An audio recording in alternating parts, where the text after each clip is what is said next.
Welcome to the Biohacking Superhuman Performance Podcast. My name is Nathalie. I'm a nutritionist, a human potential and epigenetic coach, and I created this podcast to bring you the latest ways to take control of your health and longevity. We cover it all, from new technology to ancestral health practices, personalized interventions, and a very special interest of mine, peptides. Enjoy the show.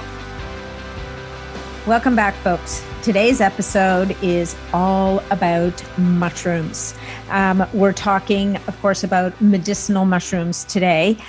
We're not so much talking about the other kind of mushrooms, but we're sticking to the medicinal and incredible health benefits of mushrooms and how to tell the good stuff from the not so good stuff. My guest today is Jeff Chilton. Jeff started off in the mushroom business in 1973, and we talk about how he came to this fascinating field and how he basically grew into one of the top educators and subsequently manufacturers of top quality medicinal mushroom products and supplements. So he heads up a company by the name of Nootropics, which is more of a B2B kind of company. They provide bulk product to supplement companies and companies looking to integrate mushrooms into their own products. And then the consumer-facing arm of the company is called realmushrooms.com. And you guys may already know them. They have great supplements in powder form and also in capsules for people who don't love the taste of the mushrooms. But I personally love putting lion's mane powder into my coffee in the morning, or I've also used cordyceps in the morning. Reishi, which has very powerful immune properties. That one's really bitter and it's not for everybody. So that one I will personally tend to buy as a capsule, but the other two are fantastic. If you've never tried it, I encourage you to give it a shot. I mean, start low and slow and build up gradually, watch your dosages, but these are amazing products. And lion's mane has been shown to stimulate BDNF, kind of like miracle grow for the brain. But as we talk about in this podcast, one of the things that's most important when you're buying any of these mushroom supplements is to understand which part of the mushroom you're buying, what it was grown in, how it was grown, the whole 9 yards. So quality is key. And although, of course, we know that Real Mushrooms and Nootropics produce top-notch quality product, I talk with Jeff a lot about how you can tell and what questions to ask about the supplements you might be buying in the mushroom world to assess for yourself their quality. So we go on for a while. He has a very interesting story himself. So I hope you'll enjoy learning about him as much as I did, and as much as you will about the actual products. Now, if you decide you're going to go on a mushroom buying spree after this, and by the way, we also talk about the benefits of eating these mushrooms, because a lot of these mushrooms are actually quite delicious to eat. So you're not going to necessarily get all the therapeutic punch from eating mushrooms that you would from an extract or from a powder, because you're going to get more potency there. But there's definitely benefits to eating mushrooms. And even these mushrooms, like lion's mane mushroom is a great food. Shiitake mushrooms are great. Anyway, we talk about it in the podcast. I'm not going to bore you here. So if you decide you're going to go on a mushroom shopping spree, Longevity 15 will get you guys 15% off. That's 15% off your purchase at realmushrooms.com. And I think you'll find that's a pretty cool deal. And you get to use that promo code over and over again. As always, if you enjoy this episode and you get value from it, please remember to share it with your friends and your family and leave us a review. Send me your comments. I love hearing from you guys. I love hearing about your likes and even your dislikes so that I know in the future where to direct things to give you the best experience in listening to this podcast. If you're looking for Real Mushrooms, it's realmushrooms.com is the consumer-facing website. And if you happen to be in the supplement business and you're looking for bulk mushrooms and mushroom extracts, you'll want to go to Nootropics, Namm like Mary, EX like X-ray.com. And to connect with me, you can find me through my website, which is natnidham.com. You can find me on Facebook in the Optimizing Superhuman Performance group, or on MeWe in the Biohacking Superhuman Performance group. And on Instagram, it's just my name, Nathalie Nidham. Remember, there's an H in Nathalie between the T and the second A. And what else can I tell you? How else can you find me? Also on Clubhouse. I'm on Clubhouse quite often at 8:30 in the morning, and in a specific group there. And then I'll pop up every once in a while in other groups. So I think that's enough for now. Thank you so much for listening to this podcast, and I'm looking forward to hearing your guys' comments. As always, I really appreciate you, and I'm so grateful that you guys are here. Oh, last thing is, of course, remember that all of the information in this podcast is for information purposes only. We are not here to diagnose or treat any disease, but before starting any new supplement or regimen, please make sure that you check with your health provider, your medical provider, and make sure that it's right for you. Thanks again. Enjoy the episode. One last thing before we get into the episodes, folks, is our sponsor. Our sponsor this week is Primeadine. Primeadine is spermidine. It is a food-based supplement with an extremely high safety profile that halts 6 of the 9 hallmarks of aging. It is the purest on the market with 0 fillers and a formulation that also supports the endogenous production of spermidine, our active ingredient, through a prebiotic. So the only ingredients you will find in this beautiful capsule are defatted concentrated wheat germ extract. They've removed the fat so to avoid any chance of oxidation of that fat, because these are very delicate omega-6s. So in this case, it's better just not to have them all together because they get damaged so quickly. And a fructooligosaccharide to selectively feed specific bacteria in the gut biome. For those of you who are into this kind of thing, these would be the Fuso and Bacteroides bacteria in the gut biome. And that's it. That's all you get. No excipients, no fillers, none of that stuff. And what's also incredible about Primeadine, or spermidine in general, is that not only do you get all the amazing under the hood benefits of DNA protection, folding of proteins, autophagy, and more, you also get the visible results. And people will find after a couple of months, usually, almost always, I'm actually amazed at the number of people, men and women, who report this, that their nails are stronger, their hair is thicker and fuller, and their skin looks amazing. So if you decide that you would like to try this for yourself, you will want to go to primeadine.com, use promo code BIONAT15. So that's B like Bob, I-O, NAT, N-A-T, 1515. That'll give you 15% off your entire purchase. And that promo code can be used over and over again. Thanks for listening. And if you decide to give it a try, don't forget to let me know. Let me know what you think. All right, guys, enjoy the episode.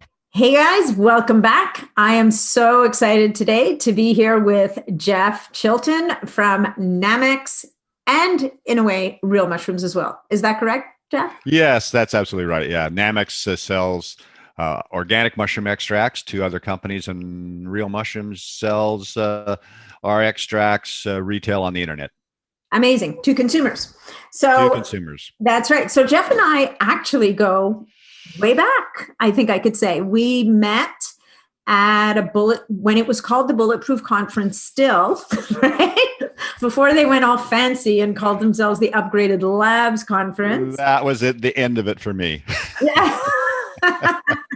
Anyway, we met at the Bulletproof Conference a number of years ago, and I remember even then having the most fascinating chat with you. I mean, it was really probably my first exposure to, it wasn't my first exposure to medicinal mushrooms, but it was my first exposure to information about the mushrooms that I was like, wow, like more people need to know this.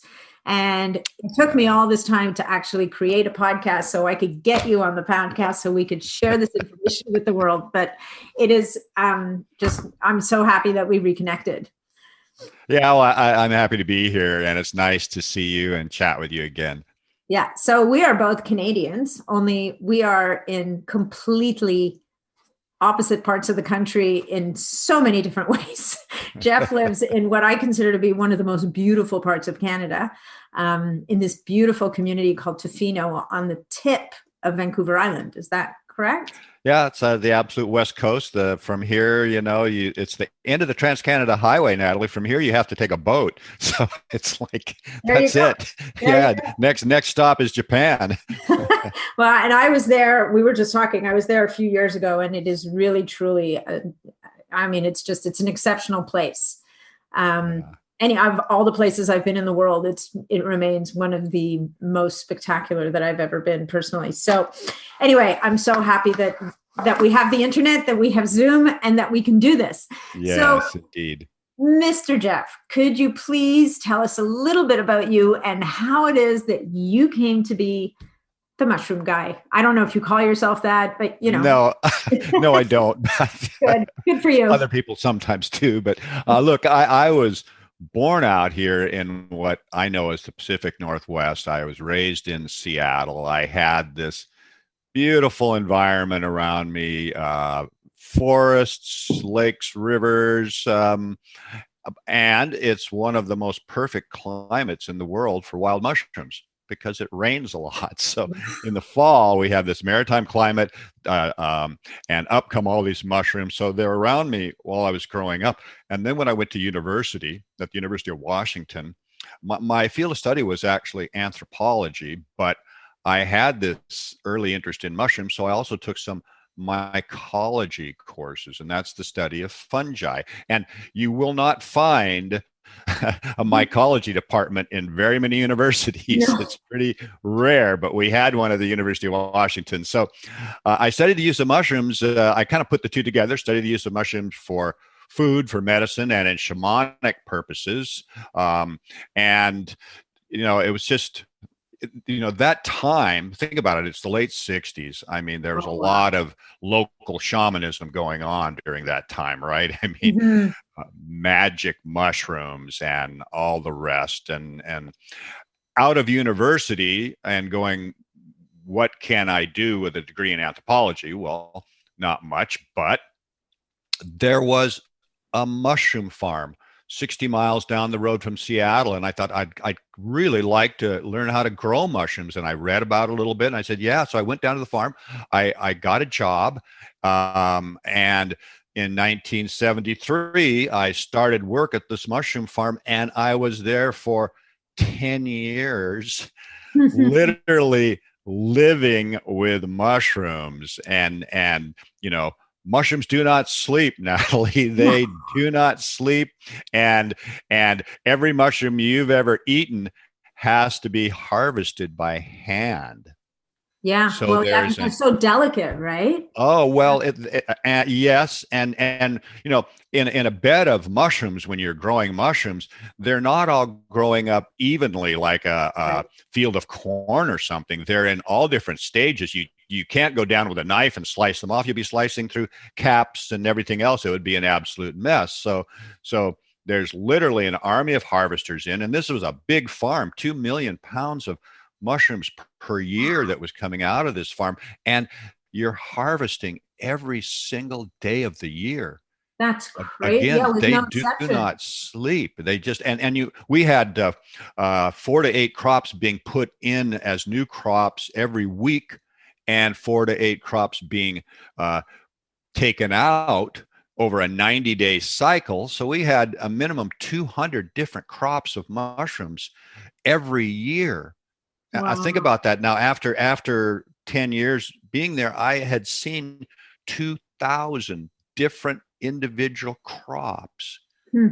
Whereas a normal farmer is what going to see 50 crops in a lifetime? Yeah. Well, I would imagine you learn a lot about the ins and outs of growing mushrooms at that point because, as much as we talk about things growing like a mushroom, mushrooms just seem to pop out of nowhere, right? When I'm at my cottage, if we have an exceptionally wet season or it's rainy, I'll go for a walk. And I once walked around and took pictures of all these different mushrooms growing on our cottage property because I was so fascinated. Like there was such a variety of them. Absolutely. And you know what's interesting is a lot of times people will kind of say, "Oh, where did that come from? It wasn't there yesterday." Well, it was. It was, yes. It was actually just not big enough for you to notice. Yeah. Because it takes 2 or 3 weeks to go from just a tiny little, what we would call a pinhead, all the way to a mature mushroom. And this is something I like to sort of talk about and educate people about. And that is, look, how do we grow mushrooms? They have no seeds. Yeah, it's the whole spore, the whole idea. Well, exactly. Yeah, they have spores. And so these spores in nature, they get out, they land on the ground, they land on a piece of wood. When conditions are right, they germinate into a very fine filament. Those filaments, when they fuse together, multiple filaments, they'll form a network of these filaments called mycelium. That mycelium is the vegetative body of this organism, and that's really important. That's what's out there. We don't normally see it because it's underground or embedded in the wood. We don't see it, but it is part of this whole cycle of decomposition of organic matter, without which we would just be inundated with leaves and branches from trees and annual plants that have died. Something's got to repurpose this. Right. And so this mycelium is part of that. Now, when conditions are right and they change, which here is the fall, now the rains come, temperature goes down a little bit, up comes a mushroom. And then it'll take about, again, 2 weeks for it to go through the cycle where it comes up, it opens up, there's gills underneath, out come the spores. Now we have essentially the completion of this life cycle. So we have, and this is really important, we have spore, we have mycelium, and we have mushroom. And those are what we consider 3 different plant parts. So when you go to the store to look for a supplement or something, they have to tell you what is the plant part that you are buying, because the root, the leaf, the fruit, the flower, each one can have a different amount of the medicinal compounds. Like ginseng, we don't look for ginseng leaves or anything. We want a root. Echinacea, we're looking for the flower. So this is very important. So ultimately, when you're out there, for example, looking for a mushroom product, you always need to see exactly what plant part is being used for that product. But I'm kind of getting ahead of myself here. Yeah. So at any rate, on the mushroom farm to doing what you do today. Well, to some degree, yes. But part of that was the fact of growing mushrooms. And one of the things that I do, people need to know, is that I can grow mushrooms for food. I can have a good business. I can take my mushrooms to the marketplace. I can get $5 a pound. But mushrooms are 90% water. Supplements actually are dried powders. Yeah. So now I have to get $50 a pound for that same, for those same mushrooms. And it just does not work for supplement use. And that was something that I learned, and it was especially important when I founded my company Namex in 1989, that you can't grow mushrooms in North America for supplement use. It's too expensive. And part of that has to do with the fact of, we've got an army of harvesters that have to go in there. And again, every single mushroom you've ever eaten has been picked by hand. There's no harvester that is doing that. And, but listen, one of the things that was really interesting about being there at the mushroom farm is we had a Japanese scientist that was there. And he was growing shiitake, Yeah. oyster mushroom, Yeah. and enoki mushroom. Nice. Oh, these are the And little ones you put in soup. Yeah. Yeah. well, yeah, the enokis, if you've ever seen them in the package, they come in this vacuum sealed package, and it's really tight, and there's about 1,000 of these things in there, and they got a long, thin stem and a tiny little cap. Yeah. And it's like, what is this anyway? But they are delicious. So he was growing those three mushrooms, and ultimately, we introduced fresh shiitake into the local markets in 1978, the first time that shiitake was in the marketplace in a commercial way in the United States. And the amazing thing was, it didn't work. People were not ready for fresh shiitake. The feedback was, oh, they're just too strong. And I'm like, too Really? strong? I love shiitake. What a wonderful, it's my favorite edible mushroom. And the fragrance of it is, in China, it's called shangu, fragrant mushroom. Really? It's wonderful. And, here it was. I'm eating fresh shiitake in the 70s. It's just like amazing. But anyway, that kind of like was a part of, getting to know these other mushrooms in a real way, knowing how to cultivate them, which was really cool. Yeah. And just kind of expanded my ability to know more about cultivating different species of mushrooms.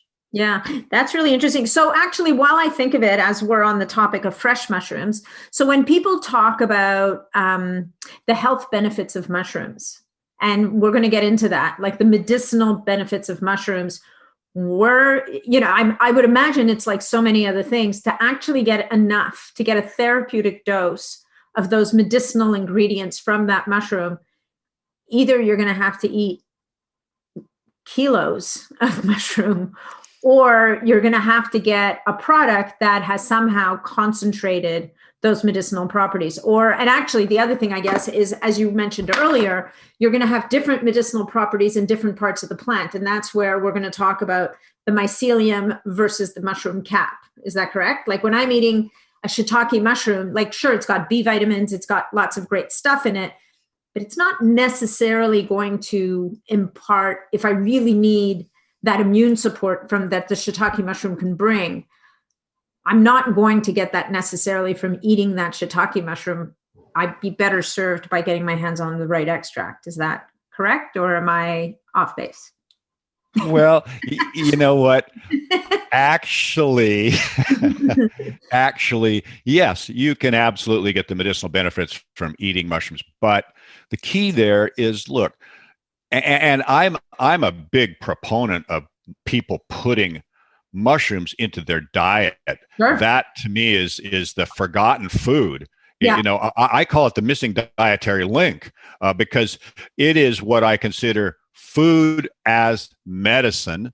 Sure. And look, it's kind of interesting. I weighed out a medium-sized button mushroom a while back, 40 grams for this fresh mushroom. 40 grams. Think about that. 40 grams. That's like 4 grams of dried mushroom. Now, you do have to eat a reasonable amount, not 10 kilos or anything like that, certainly, but like half a pound of mushrooms, to me, I mean, I can eat those easily. But the key thing is putting mushrooms into your diet.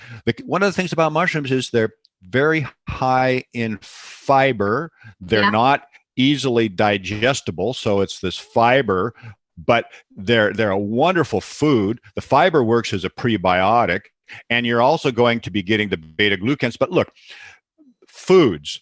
Let's talk about foods for just a second of like, okay, you chew them.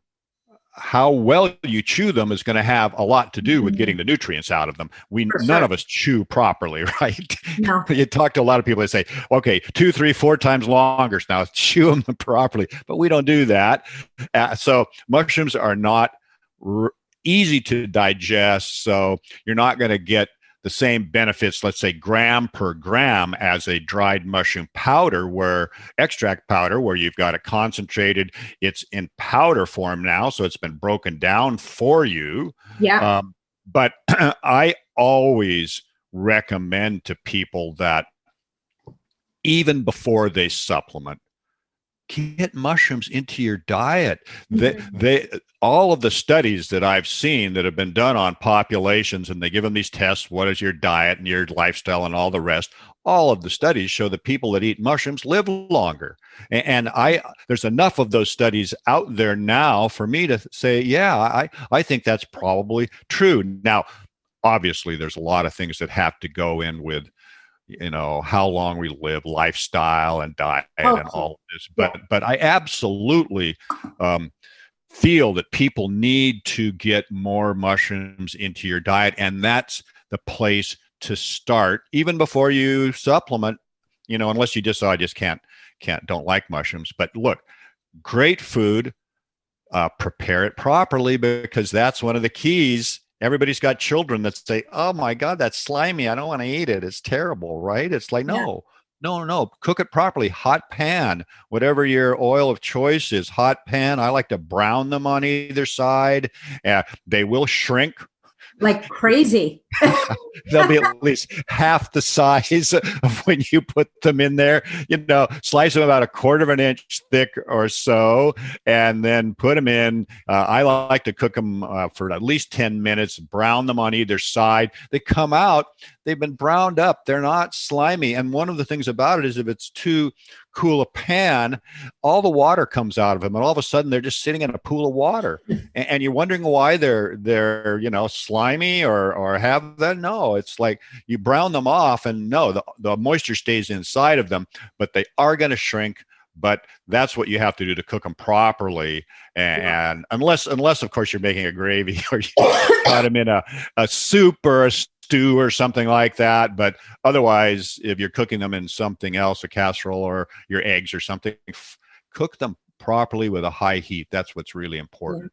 I usually like to, I will always add a little bit of bone broth. Like I'll brown them first, and then I'll add a little bit of bone broth to the pan, like with the right fat, with the bone broth, with a couple of spices. They can be quite because that bone broth kind of creates a glaze over the mushroom as well. Sure. Yeah. The properties of, the glycine, the collagen, all that stuff in the bone broth added to the mushroom can be quite a lovely experience. Well, what's interesting about the mushroom is that in the mushroom cell wall is a compound called the beta glucan, and it makes up 50% of the cell wall of that mushroom. So, and it is resistant to heat. So, eating mushrooms, you're still going to get the benefits of these beta glucans, and that's part of the fiber in that mushroom too. So again, it's feeding the microbiome. It's just really a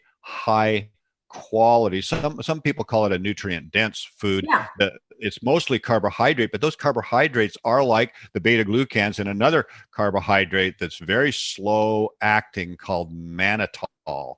And mannitol just works through. It's not easily digested it's not like starch. Mushrooms have no starch. Mm-hmm. So you're not getting this rush, of glucose or anything like that. And then you come down the other side. No, mushrooms are something, and they're even recommended to people as something that, okay, they kind of fill you up.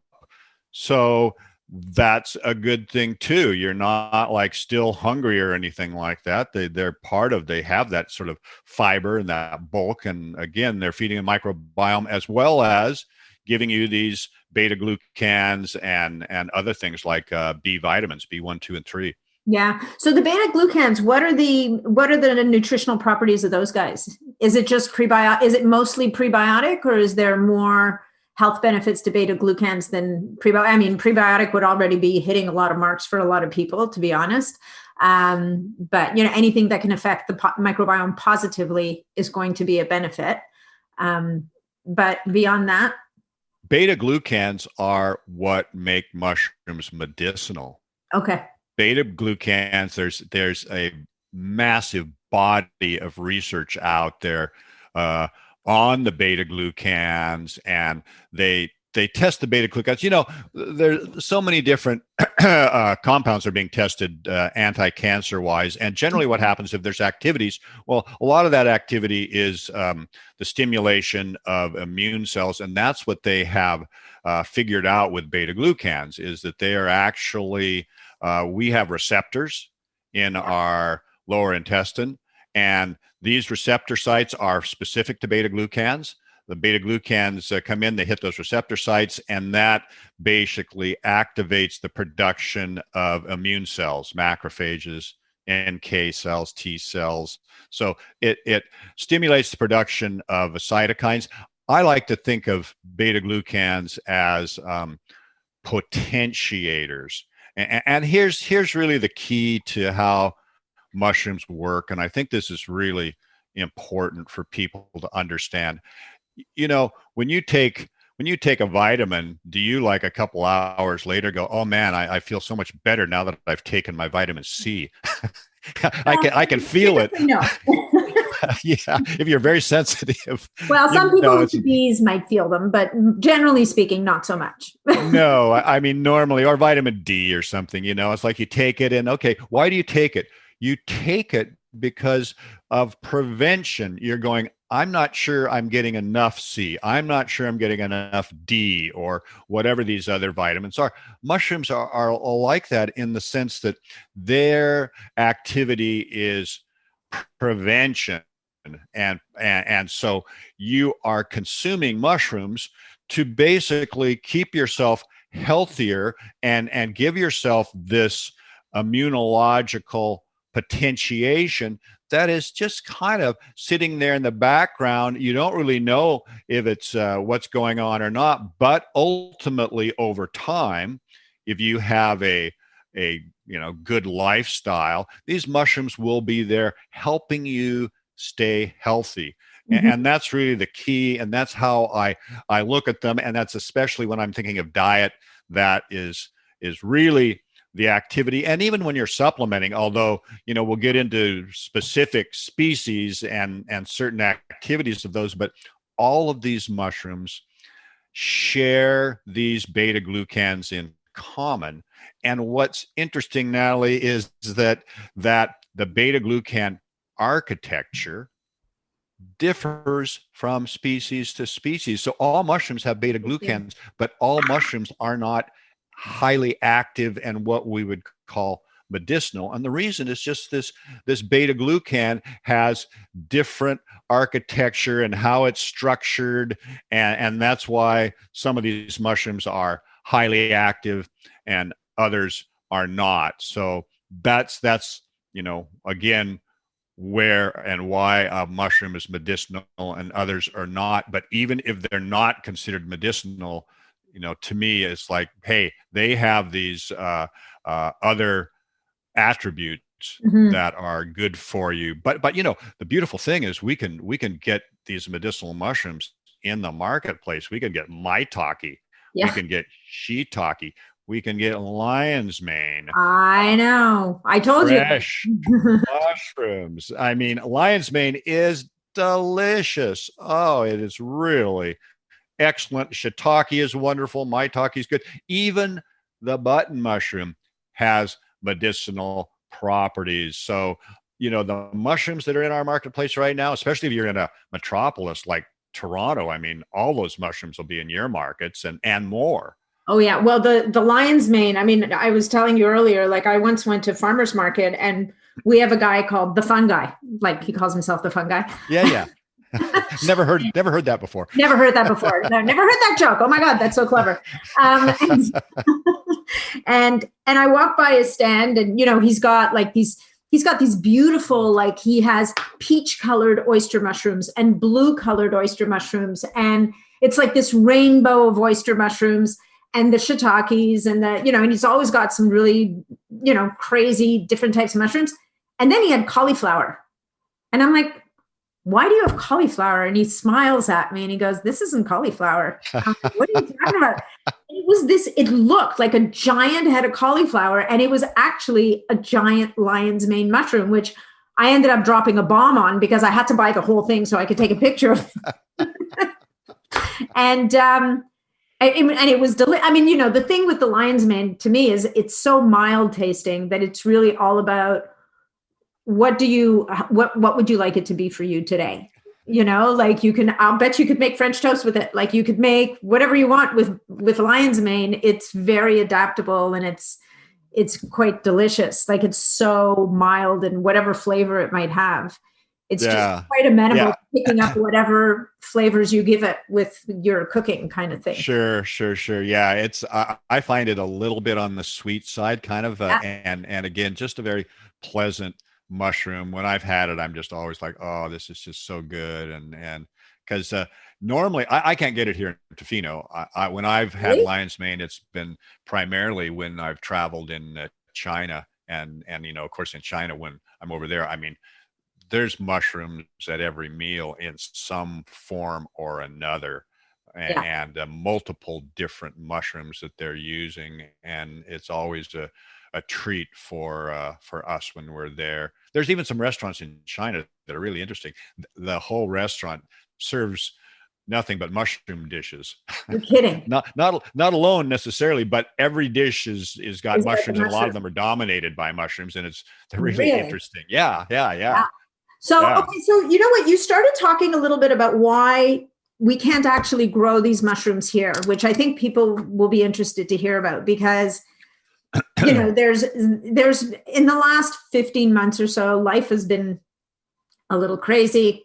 There's been let's just say there's been some energy between the West and the East. And there's a lot of distrust in Western people about products coming from China. And, I'm also, I'm very active in the whole peptide space. And there's this dynamic where you can get very inexpensive peptides out of China versus getting them here. There've been some, but my personal story on China is I'm like, look, the cool thing about China is you can get the best products on the planet and you can get the worst. The trick is having transparency about who you're doing business with and how exactly they're running their business. So at some point you must have made a decision simply because of labor costs, if nothing else, and maybe other reasons I don't know yet, and probably their expertise on mushrooms as well, to open a business that I think you deal with suppliers in China for your mushroom products. Am I correct in that? Or yeah, no, absolutely. And everything you said was really well stated. My first trip to China was in 1989 to an international mushroom conference. Okay. Of course. Of course. What else? I never ever thought that I would be, dealing with China or going east in that. My orientation has always been South Mexico, South America, stuff like that. So there I am in China. Throughout the 90s, I visited almost every year. I went to research stations. I went to farms. I went to processors. I went to conferences. I made a lot of contacts. And one of the things that I realized very early, and I've got a background in commercial mushroom growing. I know the economics of it, and I realized very early that you literally could not grow mushrooms in the U.S. and sell them as supplements. It was just not possible to do that economically. Now, look, that doesn't mean that there are boutique growers supplying their local herbalist who's making tinctures or something like that. Yes, but on a commercial scale where you really need a lot of product, it's just impossible.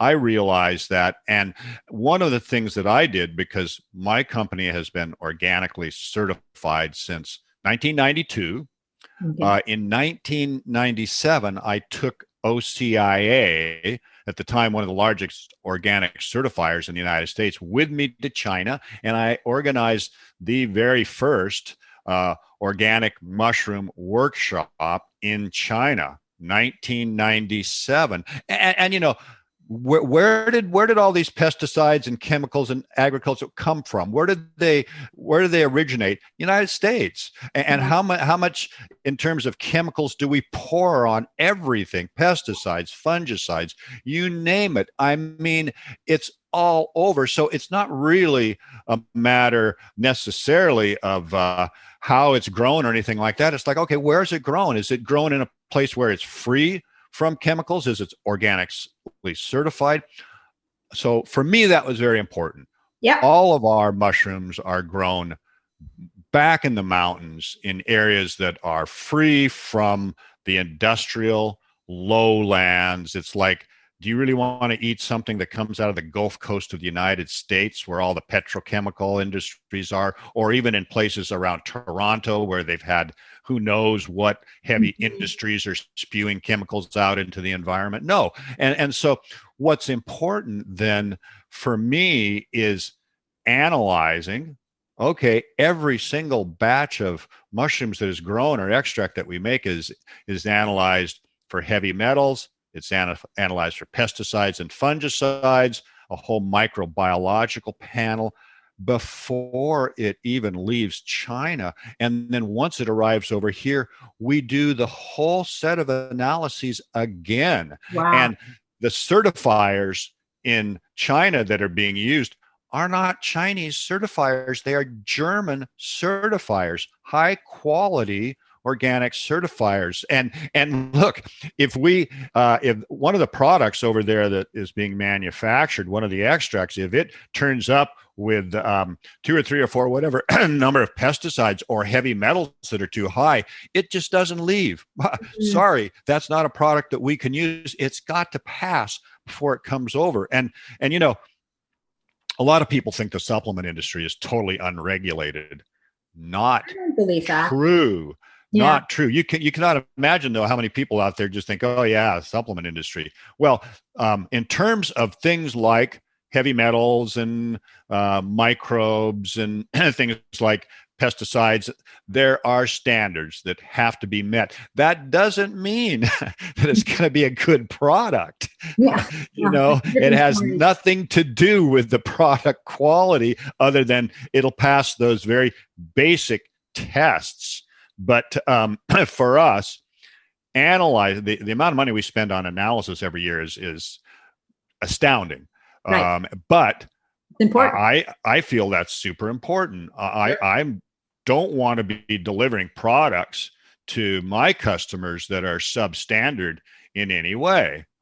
So for us, actually doing the basic analysis, and then we have a whole set of other analyses that we do that demonstrates, hey, look, it actually has the active compounds in it. You know, it's not just there, and here's what is there. That's exactly right. Because you know, a couple of things are going on. One of which is a lot of products, whether it be manufactured in China or elsewhere, have a lot of carriers in them. So you've got an extract, a powdered extract, and they mix it with a maltodextrin or dextrose carrier, which is kind of like a buffer in a way, but sometimes these products can be 50% of that carrier, and they're not even telling you that that's what's in there. And this kind of gets right into this whole area of, okay, why do so many mushroom products say that they're grown or produced in the United States? Well, unfortunately, what companies in the United States do, because you can't grow mushrooms there, is they will grow the mycelium on sterilized grain in a laboratory. And after a period of 30 to 60 days, when the mycelium has covered this grain, they will then harvest it, basically take it out of the bags it's growing in, dry it, grind it to a powder, grain and all. So what they actually are selling you is mostly grain starch with a small amount of mycelium. Are you familiar with a food product called tempeh? Tempeh, yeah. So that's that's fermented soy, is it not? Okay, absolutely right. Yeah. Okay, and you know what they're fermenting it with? No, I don't eat it, so I don't pay that much attention to it. Well, they're fermenting tempeh with a fungus. Okay. And so when you look at that block of tempeh, again, cooked soybeans, it's got this kind of white growth all over it. Yeah. That's mycelium. So mycelium though is the root, right?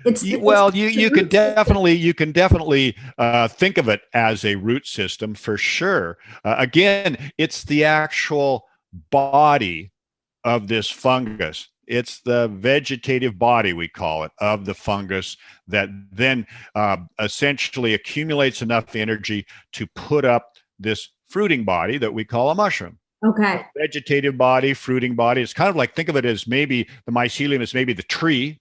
Yeah. And the mushroom is the apple. Okay. So then so what you're saying is in the States, because and I guess it gets rid of the whole harvesting problem, right? Because it does. You don't have to hand pick mycelium. You basically have a mass of stuff that you're gonna use. Yeah. So that's interesting. So how many of the medicinal properties are present in the mycelium versus the fruiting body of the mushroom? I'm guessing that the answer is that you kind of want to wait for the fruiting body for most of the medicinal properties of a lot of the mushrooms. Well, look, the mycelium is a relatively simple structure, and it doesn't have. I mean, it's got beta glucans in its cell walls. I mean, because basically, it's fungal, but it doesn't have the complexity that a mushroom has. The mushroom is producing a lot more interesting compounds that the mycelium is not. And look, the thing to remember is, a lot of people, these companies go, well, there's a ton of information out there about mycelium and the medicinal benefits of mycelium. And it's like, well, yeah, there is, but guess what? That's pure mycelium. It's not the product that you're selling. What you're selling is mostly grain. And believe it or not, these companies actually will say, "Oh, our grain is actually magic starch." And I'm like, "Look, you are selling tempeh, which is generally a food product because it's mostly that grain, that soybean that you are growing it on. It's a food product, but you grind it all up and now you call it a mushroom. They call it a mushroom, and that's the worst part of it. Mm-hmm. The label shows a picture of a mushroom and it says reishi mushroom or maitake mushroom. If you're lucky, when you turn it over, and this sort of gets into how do you know? Yeah, do you know? Turn it over, look at the supplement's facts. If it says mycelium, okay, there's number one. If you look down in the fine print where it says other, meaning other ingredients, sometimes, not always, sometimes they'll say myceliated brown rice, myceliated oats. Oh, number two, okay. So, and then if it says manufactured or grown in the U.S., absolutely, for sure that's what it is. And look, it's very simple. If you've already got one of those products and you bought it and you're like, well, I don't know, it seems to be working for me. Look, just take it out, dump 4 or 5 capsules into a quarter cup of water, mix it up really good, put in 10 drops of iodine. If there is starch in there, it will turn black. This liquid will turn black. It's a great, easy little test. If you're like, oh, well, the other thing is just taste it. You taste those products. Nathalie, it just tastes like grain powder. So it's very easy to actually determine what you have there. But the people marketing those products, they're just telling you how wonderful their mushrooms are. And unfortunately, what happens is, generally speaking, the companies that are manufacturing them, not all of them, but some of them will say mycelium, and they'll tell you that they've got grain in there, but they also sell the raw materials to other companies, and they sell it to other companies as mushroom. The other company then puts it out. They don't do the same thing in terms of saying exactly what it is.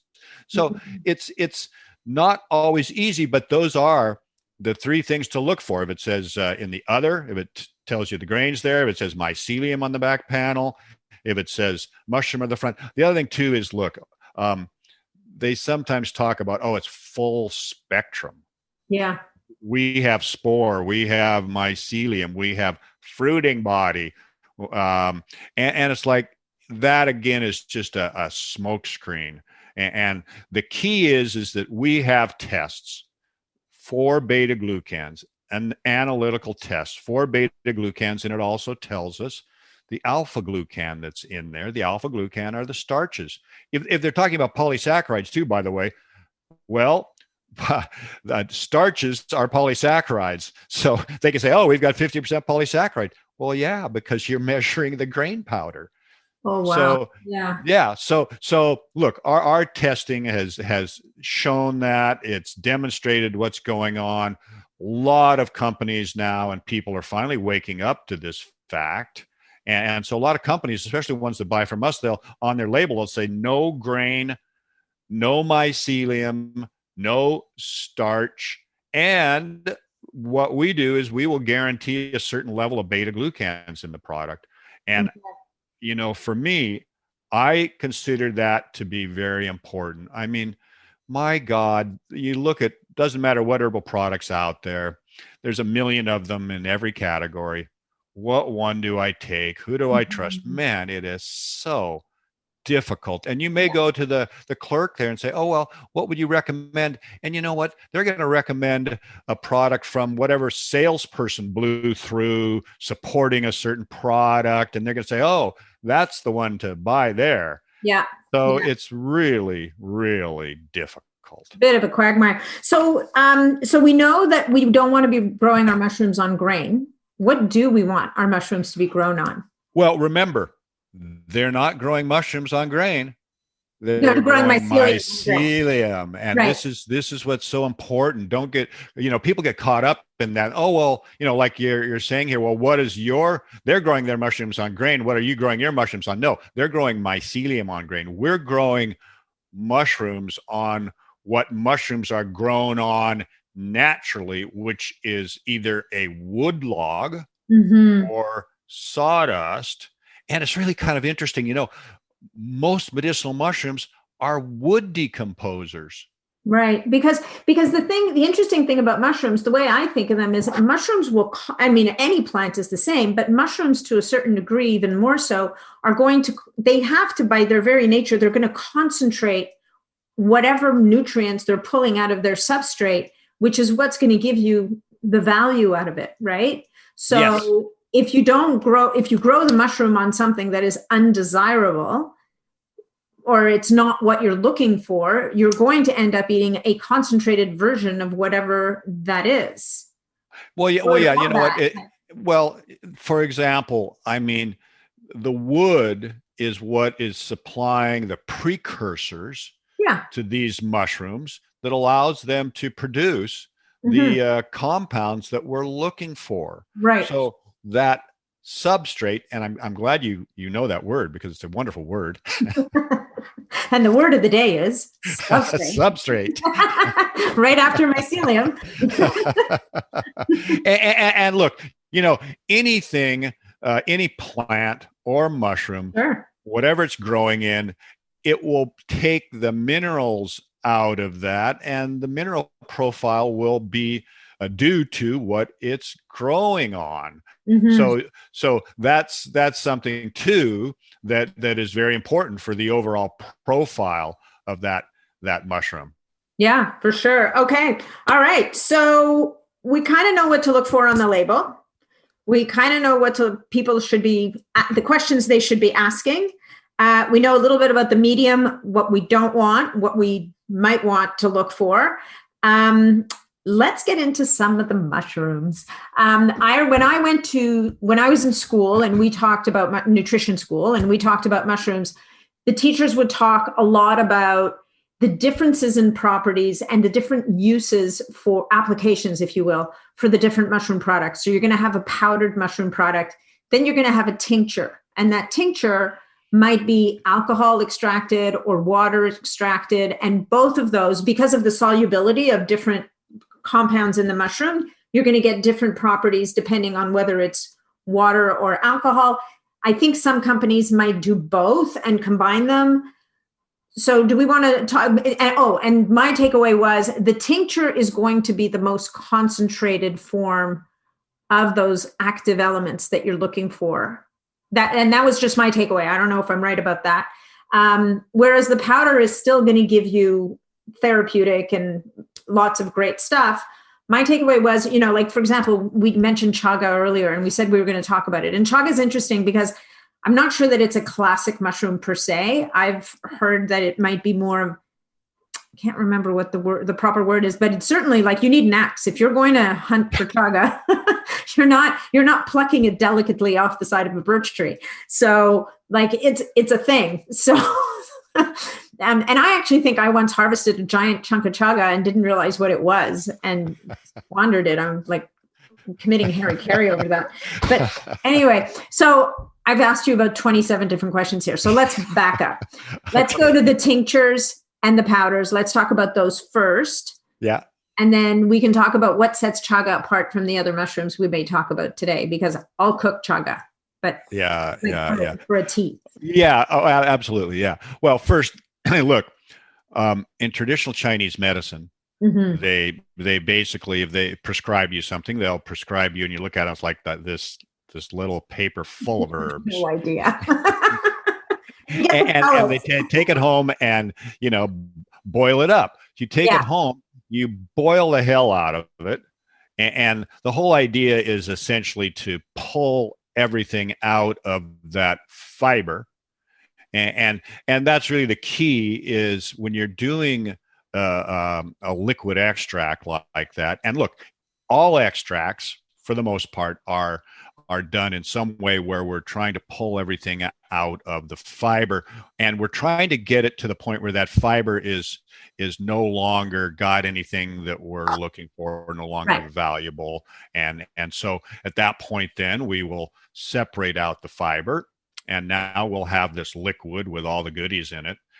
And look, we think of that as, okay, everything that's water soluble is out of there.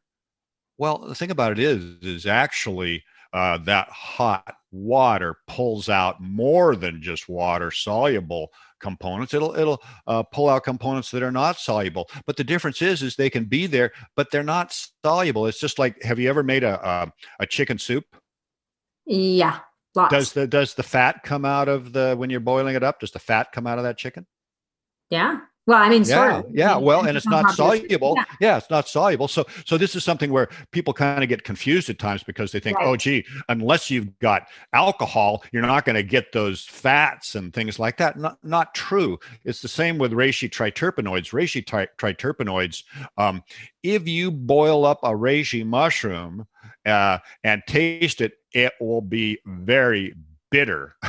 And those are the triterpenoids. And people say the same thing about that. Oh, you know what? No, reishi, you've got to have alcohol. The water will take out 85, 90% of those triterpenoids. Maybe there's 5% that are resistant, and you need to get alcohol to pull those out, which is what we do. But essentially, that water extract is going to, if done properly, is going to get everything out of that fiber, which then you can throw away as just basically fiber. Fiber is great when we're eating it. We need fiber, but in those, we're trying to make a concentrate. And one of the reasons we make a concentrate or a liquid extract, and certainly in traditional Chinese medicine, is then you drink it, it's liquid, it's faster acting. And so that's just the common method there. When we're doing our extractions, we do it in very, very large tanks of water. It's 90 degrees Celsius under pressure, cooking it for 3 hours, pull the water off, cook it again for 3 hours, maybe do one cook with alcohol if it's reishi or chaga or something. Then we concentrate that fluid down to like a syrup, and then we send that to a spray dryer. And a spray dryer is like a very, very huge cone very hot inside, and at the very top, this liquid gets sprayed in there, and then it cycles down. Takes about 10 seconds to get to the bottom. It comes out a fine powder. No kidding. Okay, so listen, that has everything in it. Nothing so the powder is more concentrated than the liquid. Well, yes. I mean, the powder is, well, if you were to take that liquid, if you were to concentrate down, just take that liquid and then go ahead and sell it as a liquid extract. Okay, yeah, you got a really solid liquid extract. That's not normally what happens, and I'll sort of get to that. But at any rate, for us, then we've got that fine powder, which has got everything in. We want our extract to have the same profile, basically, as the mushroom. That for us is really important. So, and remember, if you're doing a true concentrate where you want 8 kilos of mushrooms to be 1 kilo of final extract, well, you can't have the fiber in there because 8 kilos does not go into 1 kilo. So you're cooking those multiple times, right, to actually concentrate it down and ultimately have a 1 kilo that's got a high percentage of everything there that you're looking for, which means that rather than somebody having to take 10 capsules of mushroom powder, now they only have to take 2 capsules. Like instead of 10 grams of powder, you only have to take 1 gram of powder.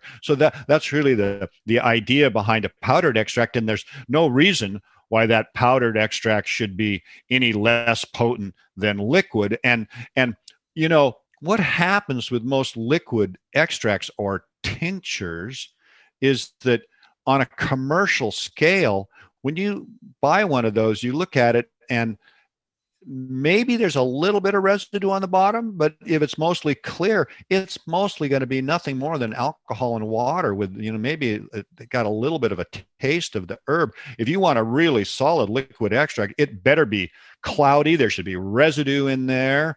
And that's where a actual herbalist who's making those tinctures is going to have a much better product than a lot of those commercial products that are on the market. And we've looked at those and we've tested some of those. And a lot of it is, what's the level of dissolved solids in there?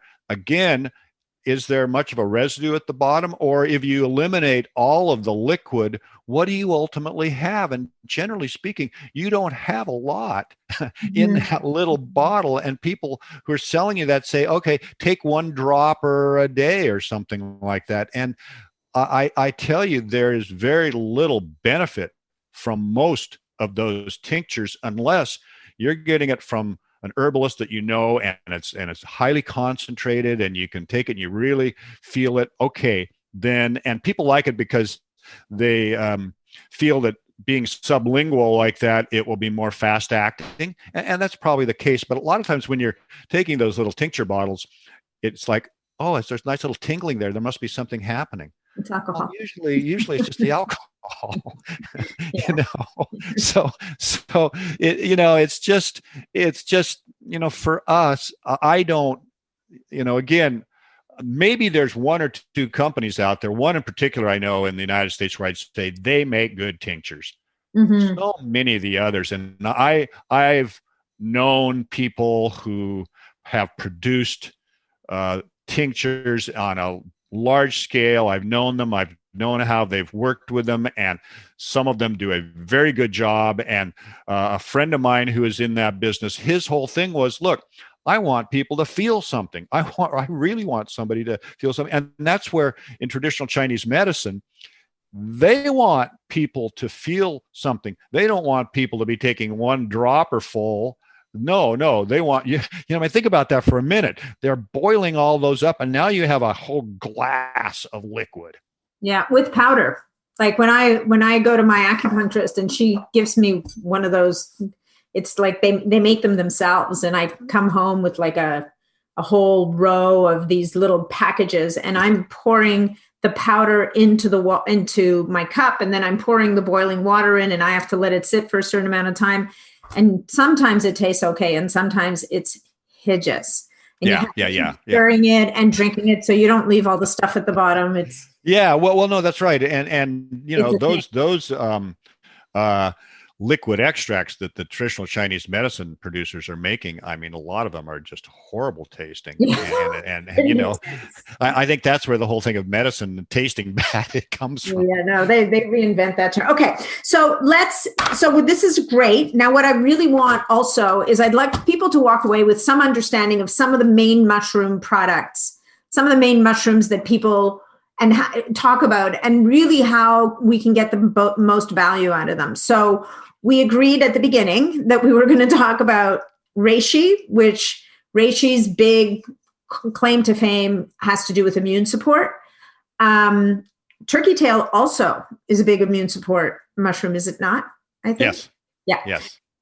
Then there's also less exotic, only because we can buy them to eat them, is the shiitake and the maitake also have immune, and you use those in a blend, right? You have a 5 Defenders blend.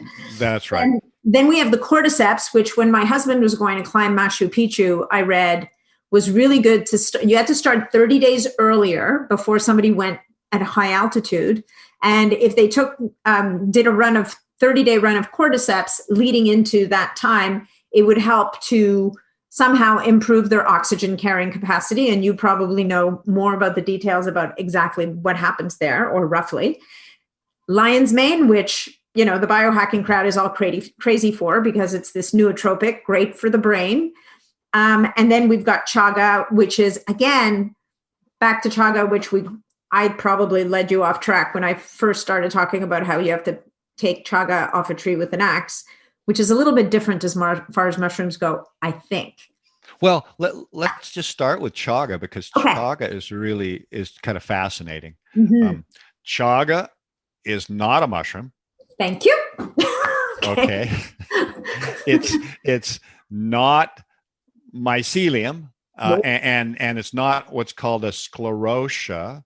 A sclerotia, which is a fungal form that actually is kind of, think of a chaga as kind of like a potato, and it grows underground, and it's pure 100% mycelium, and it grows underground. And there's a number of Poricocos is one that they use a lot in China. And again, they cultivate it, and it's all cultivated under the earth. And it's really an interesting fungus, primarily used as a diuretic. But the reason I bring it up is that people talk about chaga and they're not quite sure what to call it, because here's what chaga really is. Chaga is a manifestation of a fungal disease that attacks birch trees, and it's actually what is called a canker. Great. You're making it sound very not appealing. I'm just here to I know. You're not going to put it on your table tomorrow and eat it. Besides, it's hard. And so chaga grows off the sides of these infected trees. And the chaga is a manifestation of this tree trying to stop this mycelium, which is inside the trunk. And it's moving up and down this tree as it is slowly taking over the tree. And so the tree at a certain point was kind of pushed outwards. And then next thing you know, this canker forms, and it is got a black outer layer of melanin. It's very irregular. It's hard. If you want to harvest it, you have to take an axe, or maybe some people use a small chainsaw or something to take it off. You know, a lot of people say, oh, gee, you know, you're damaging the tree and this and that. The tree is dead standing. It's not, it doesn't matter if you take the manifestation of the disease off of it. And in any sort of birch forest, or even the forest that I live in, we have trees that have been colonized early by fungi, and at a certain point, they're growing up and everything sort of looks okay, but no, they don't look super healthy. They can all of a sudden break.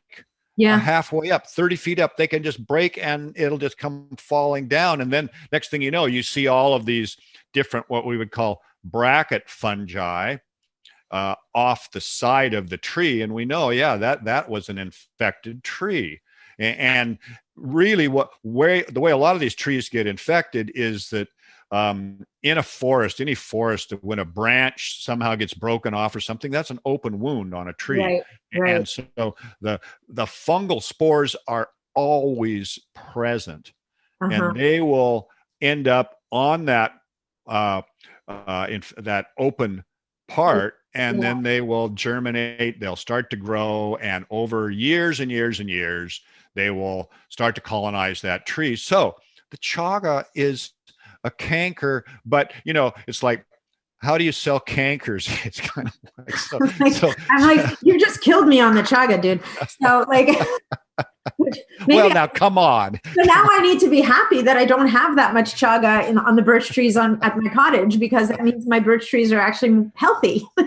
Well, yes, that's right. That's absolutely right. They figure 5 to 20% of birch in any birch forest are infected with chaga. It's just the natural order of things. In my forest here, we've got infected trees with 2 or 3 different, what we call polypores, these bracket fungi. And the difference between a polypore and a regular fleshy fungus, we call a mushroom, is that the polypore has pores underneath, not gills. Yeah. Not gills. Yeah. So reishi is a polypore. Yeah.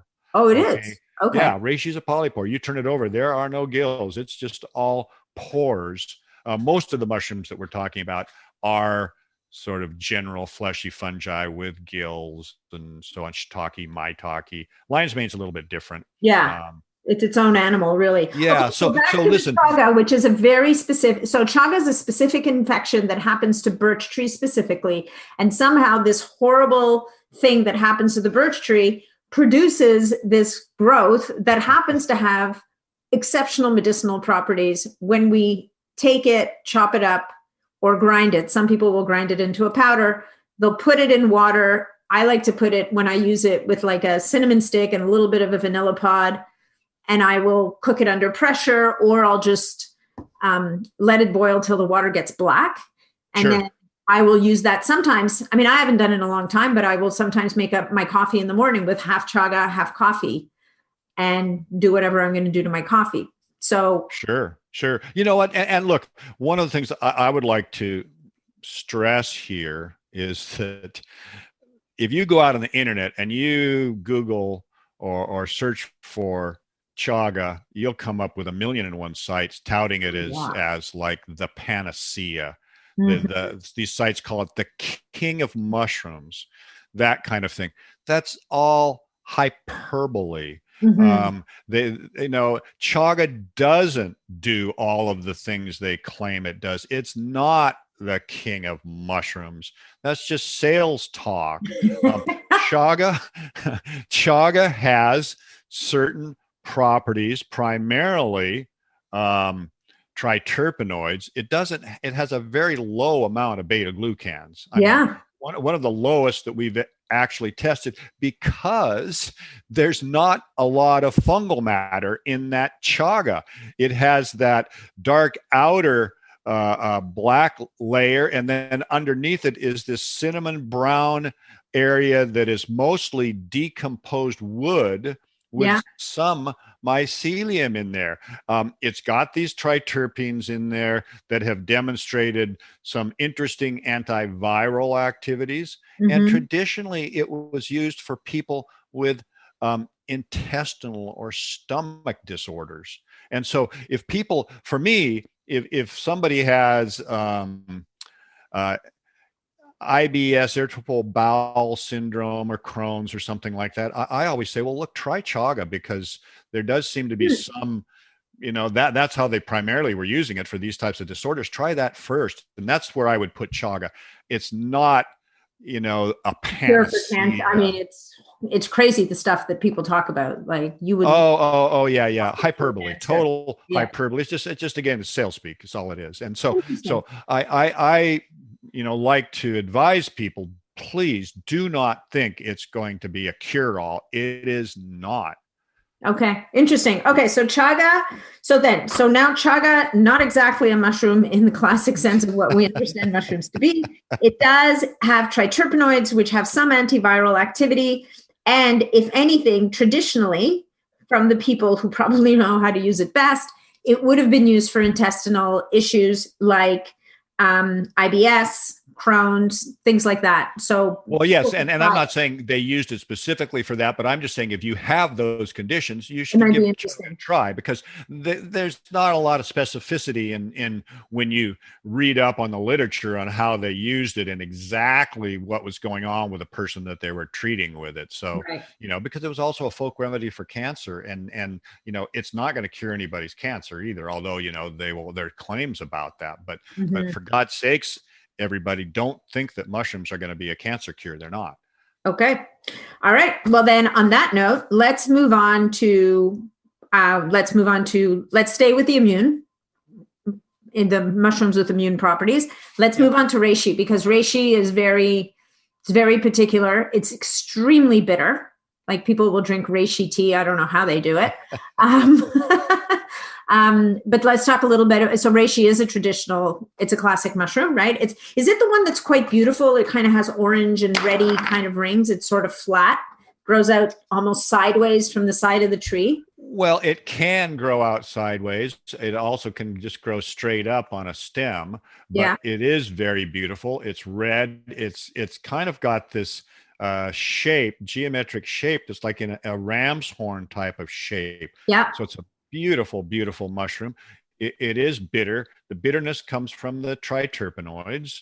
So, and that's what makes reishi special, actually, because all of these mushrooms share, with the exception of, let's say, chaga, which has low amounts, but all of them share these beta glucans together. So they all have these immunological properties.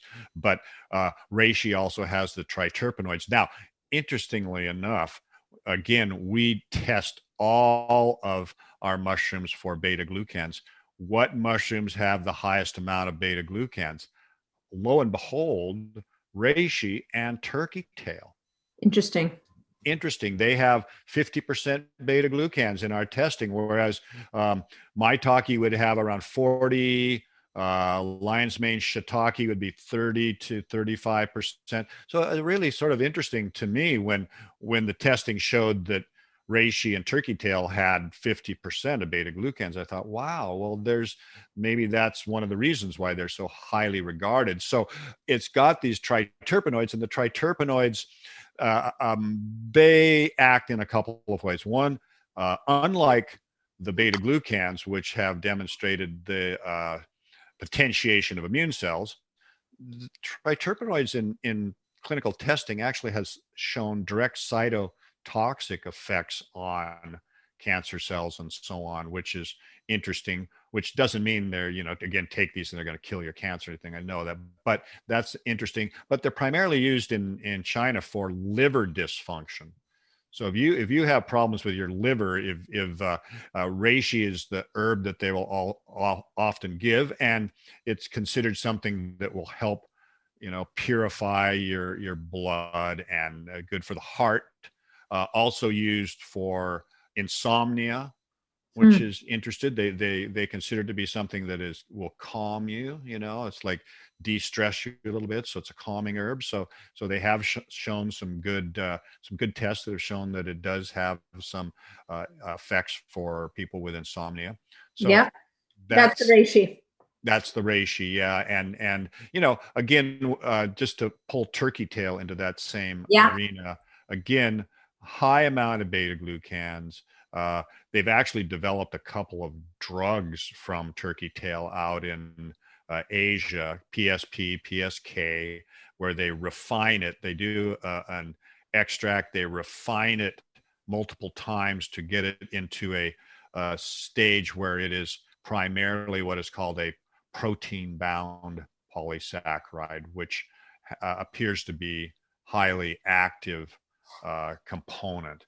So they do purify it to that.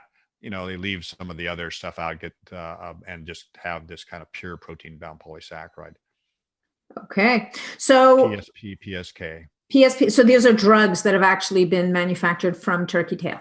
Yes, and PSK is manufactured in Japan, sold as a drug, considered a drug. It wouldn't be a drug over here because the fact of it's like protein I've and read about it. polysaccharide. It's not Yeah. purified as one compound, so it would never pass as a drug here. But in Japan, it's prescribed as a drug, and they use it in conjunction with cancer therapies where they're giving people radiation or chemotherapy, and they use it basically to help keep a more competent immune system because your immune system is being torn down, and so they use it there to augment immunity. And tests, the thing about these two drugs is that they've done a lot of clinical trials with them to show that there is definite benefits there, where people do live longer when they've had these conditions and use that in conjunction with these other therapies. So in North America, where you might not be able to get your hands on PSK because it's available in Japan, would using turkey tail as an adjunct when you're having one of these therapies possibly be helpful? Yes, absolutely. Yeah, absolutely. I would say absolutely so. Certainly. Because we are always looking for ways to support that. For people who just, they have to go through these treatments, we're always looking for ways to mitigate the damaging effects of those treatments on the healthy parts of the body. Right? Absolutely. Yeah. Like I have a girlfriend. And look, Nathalie, what's interesting is that these two products are very, very expensive. The PSK and PSP. Yeah. Too expensive. I mean, I wanted to, I was a friend of the Chinese scientist that actually developed PSP. And I always wanted to, you've got to get me some of this stuff. But he had sold the rights to it to a Hong Kong company, and I had to deal with them. And it was just so expensive that there was no point in me purchasing it and trying to sell it to my customers because nobody was willing to pay that much money for it. And so I don't blame them. So have they done something to the turkey tail, or you don't know? Or is it just ultra concentrated? It's just ultra concentrated. And again, it's not like just a very concentrated extract. They actually refine it down because they're trying to eliminate certain of the compounds there, just so it's primarily this protein-bound polysaccharide. So there's multiple steps to get there. And that's what I call a process-driven extract product. Mm-hmm. Most extracts we can say, oh yeah, okay, hot water, alcohol, and it's all kind of the same basic process. But this is very different, and there are multiple steps that you go through to reach this end product. And one of the problems with it too, and when I say protein-bound polysaccharide, it's a protein-bound beta-glucan, but the issue is there's almost no way that you can actually test it. There's no lab out there that can test it. Right. And maybe you could get a lab to do it, and they say, oh yeah, okay, it's going to take us $2,000 or $3,000 just to get the method, and then we have to, because nobody's testing it on a regular basis. There is no real test for it, so it's hard to qualify products like that. Somebody's selling it, and they say, oh, I've got PSK or I've got PSP. You want to buy it, and it's good price and all that. Well, it's like, now it's like when I was traveling around China in the 90s, I had processors always approaching me, especially at conferences.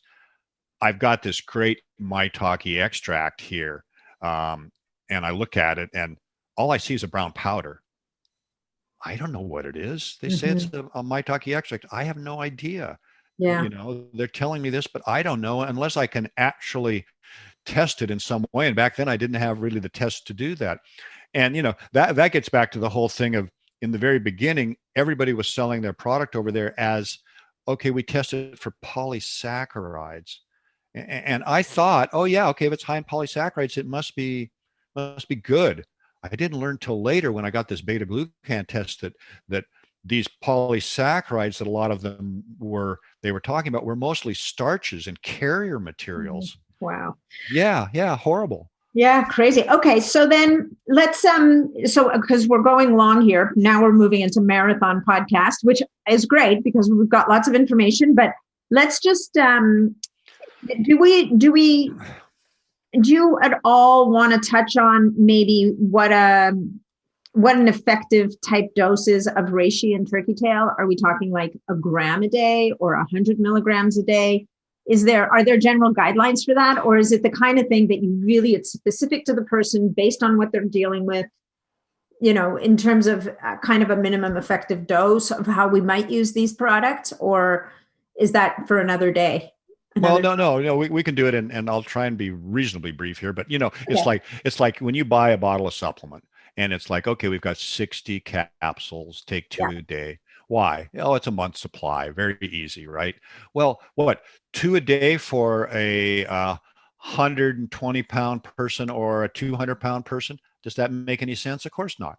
So a person's going to have to make some decisions there on how much they take to be able to get an effective dose. Somebody who is a medical doctor, but was raised in Hong Kong and learned traditional Chinese medicine as well, did a survey for reishi, how it was being used traditionally, and he came up with a basic guideline: 2 to 5 dried grams per day of just the dried mushroom or extract equivalent, which means let's just go on the high end and say, okay, 5 grams of reishi mushroom that I'm going to brew into a tea or something like that, just the mushroom. Or what if I had a 10-to-1 extract? Okay, 500 milligrams of a 10-to-1 extract. So I like to use this with all the mushrooms. And again, I really think with supplements in general that a lot of them just don't have enough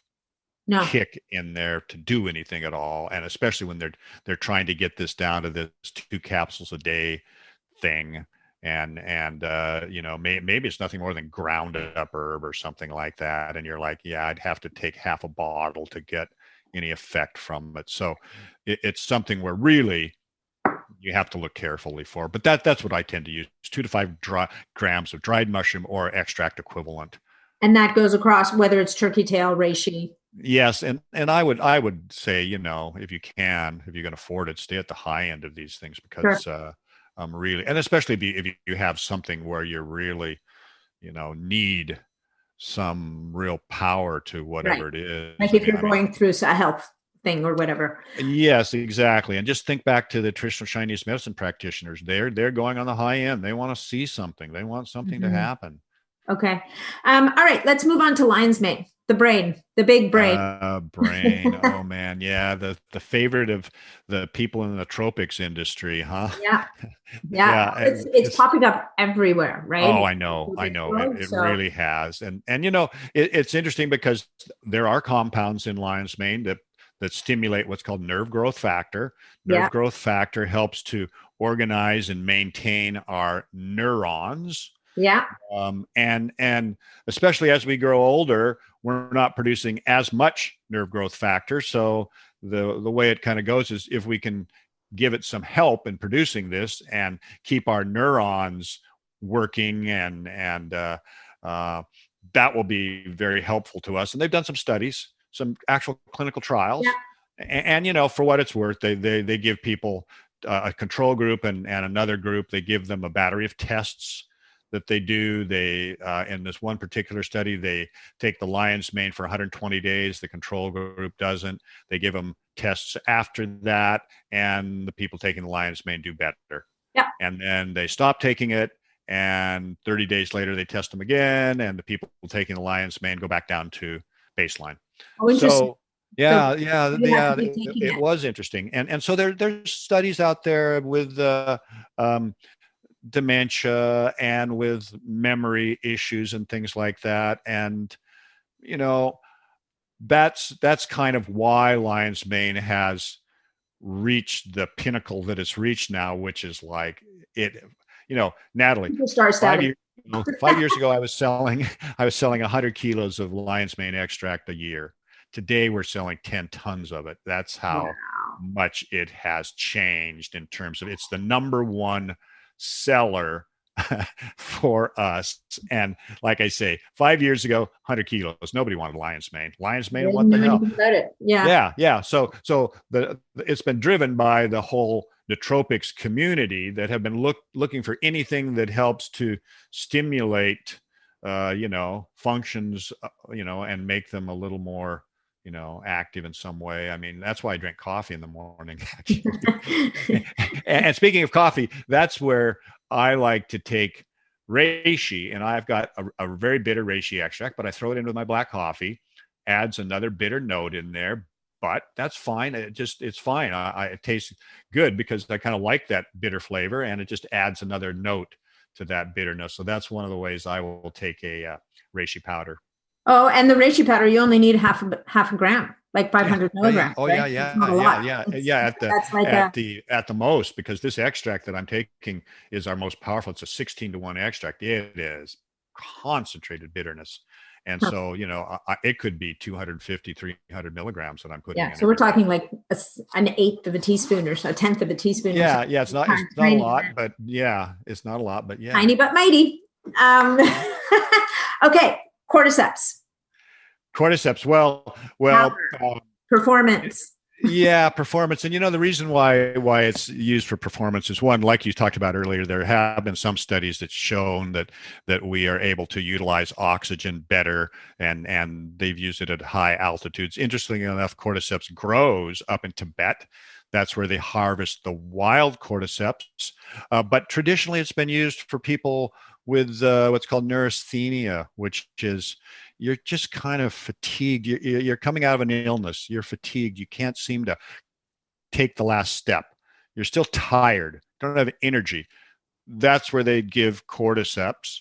And that's why it's kind of been picked up with people in the athletic crowd, is kind of like, oh, gee, fatigue. Yeah. Okay. Let me try it.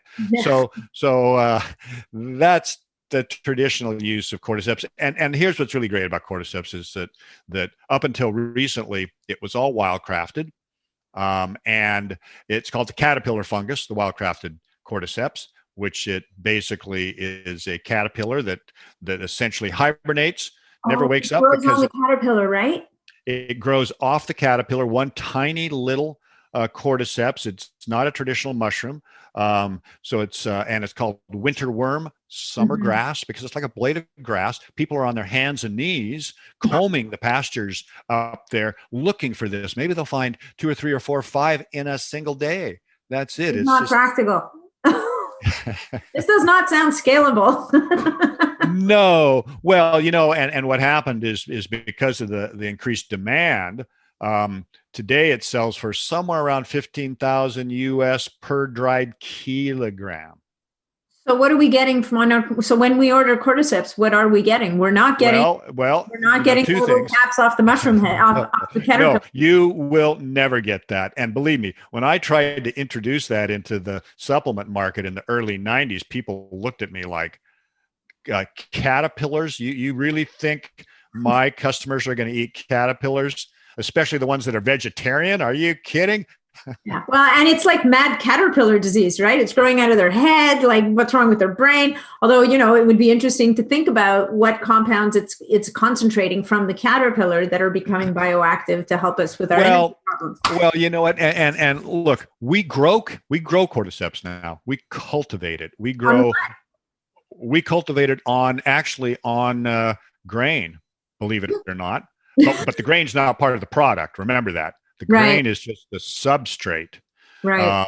So we grow another species. It's called Cordyceps militaris, and it's been used interchangeably with Ophiocordyceps sinensis, which is the caterpillar fungus.